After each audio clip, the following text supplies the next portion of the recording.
სახელითა მამისათა და ძისათა და წმინდისა სულისათა. ამინ. დღეს მიტევების დღეა.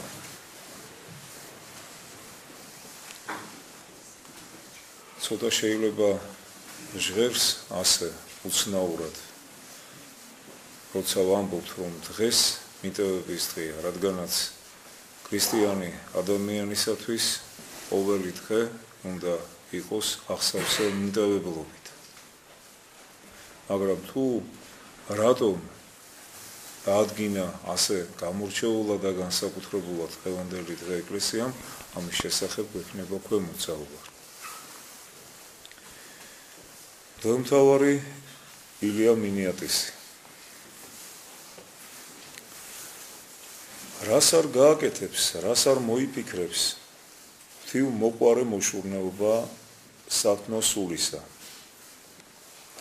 კეთილმსახური და სწავლული მონოზონი მეთოდე ღმრთისა და ეკლესიისაგან წარიგზავნა ქრისტეს მართლმადიდებელ სარწმუნოებაში ბულგარეთის მეფის განსასწავლად.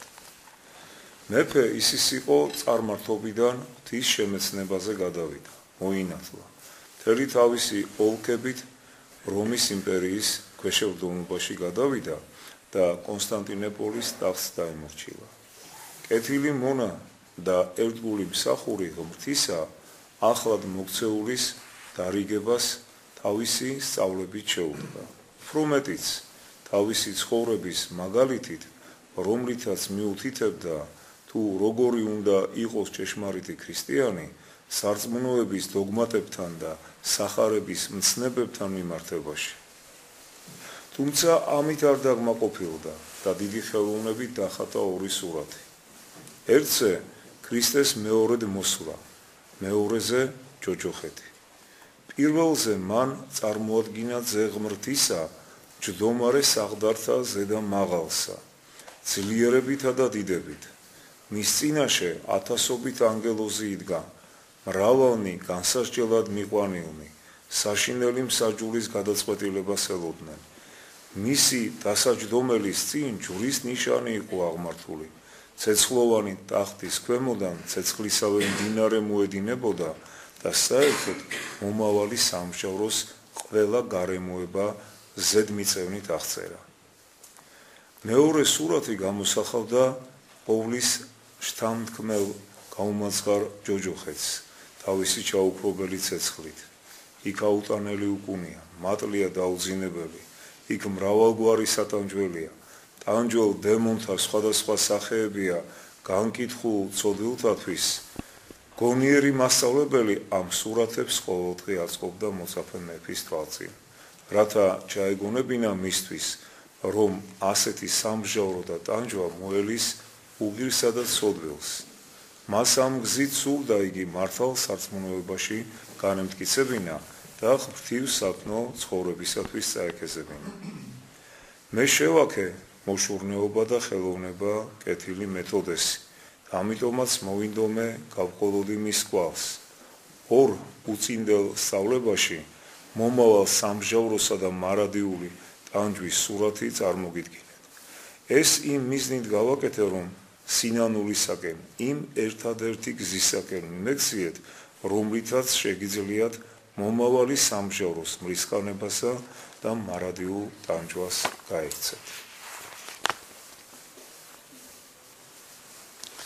დადგება დრო, როცა უეცარი სიკვდილი წარგიტაცებთ. შესაძლოა ეს იყოს ხვალ, ამ წუთს და ის სამარცხვინოს საქმეში წაგასწრებთ. შესაძლოა ბუნებრივი სიკვდილი მოვიდეს და მაშინ სარეცელზე სნეულებით დამძიმებულნი წარსულ ცხოვრებაზე მეტად იფიქრებთ, ვიდრე მომავალზე. ქვეყანასთან განშორება მეტად დაგამწუხრებთ, ვიდრე ცოდვათაგან შემოსრულება. საქმეების გამოსწორებაზე მეტად იფიქრებთ, ვიდრე სულისაზე.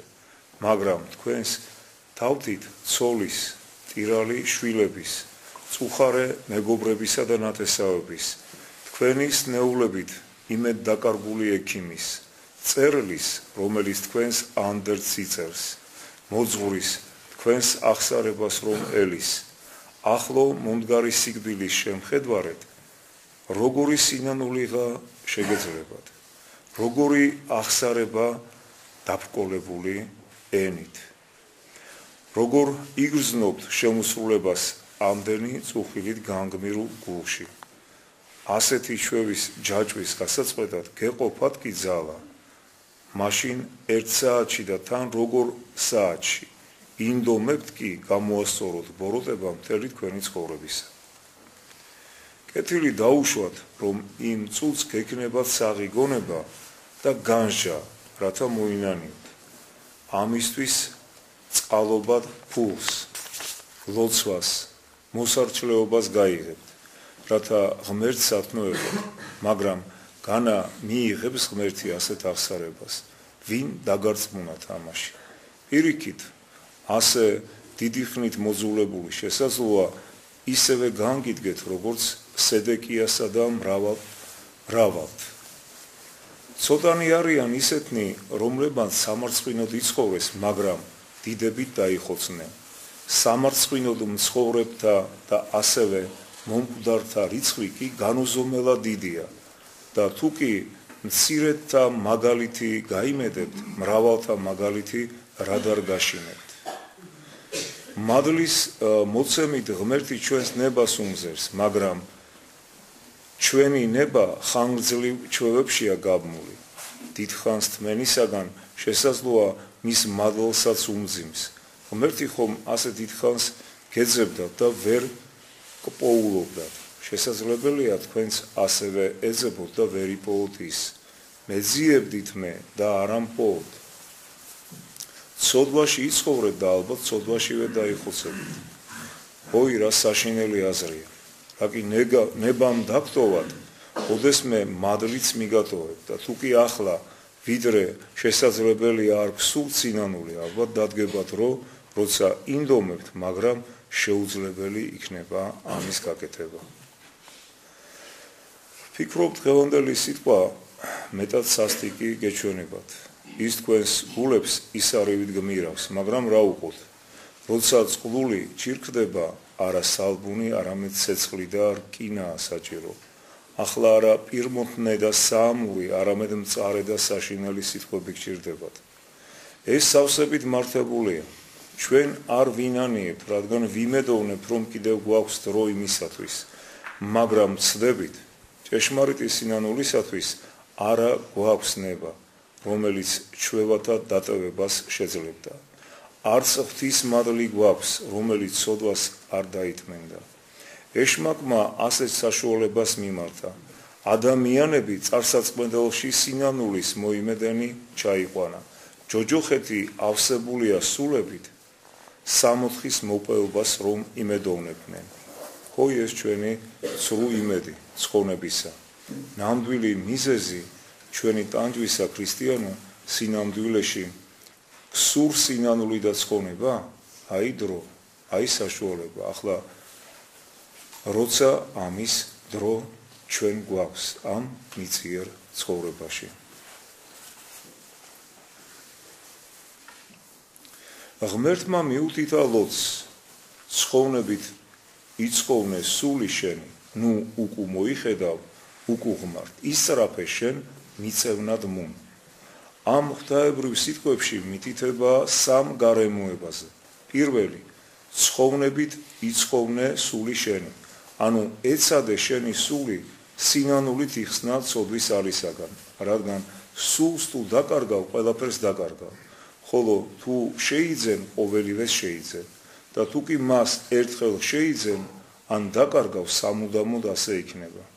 მეორე, ნუ უკუ მოიხედავ, უკუ ღმართ, ანუ ნუღარ მოხედავ შენს უწინდელ ცოდვას, რომელიც ერთხელ დაუტევე. ისრაფე შენ მიწევნად მუნ, აი მესამე და მთავარი მითითება. ეცადე ეს სასრაფოდ გააკეთო. ნუ გადადებ ხვალისათვის, რადგან არიცი ხვალინდელი დღე რას მოგიტანს, ხოლო თუ კი დღითი დღე სქელდება, კვანძები კი ჭიდროვდება. სინანული საკუთარ ცოდვათა განცდა არის უპირველესი საშუალება იმისა, რომ დავინახავთ რა ჩვენს ჩადენილ ცოდვას მოყვასის წინაშე მით უფრო მას ვთხოვოთ შენდობა, პატიება ვთხოვოთ. ეს ყველაფერი სინანულიდან იწყება. იმის განცდიდან, რომ ხვალ შეიძლება ჩვენ ეს ვერ მოვასწროთ. ისე გავიდეთ ამ მიწიერი ცხოვრებიდან. ამდენად ყოველი დღე არის ქრისტიანისთვის, რა თქმა უნდა, სწორედ მიტევების დღე. ან ვითხოვთ შენდობას, ან პატიებთ ადამიანს, რომელმაც ჩვენს წინაშე ცოდვა ჩაიდინა. მაგრამ ეს დღე, განსაკუთრებული დღე, დიდი მარხვის წინ, ეკლესიამ დააწესა იმიტომ, რომ რადგანაც თითოეული ჩვენთაგანი სავსეა ამ პარტავნებით, პარტავნული სულისკვეთებით, სიამაყით და უჭირს მას მიტევება.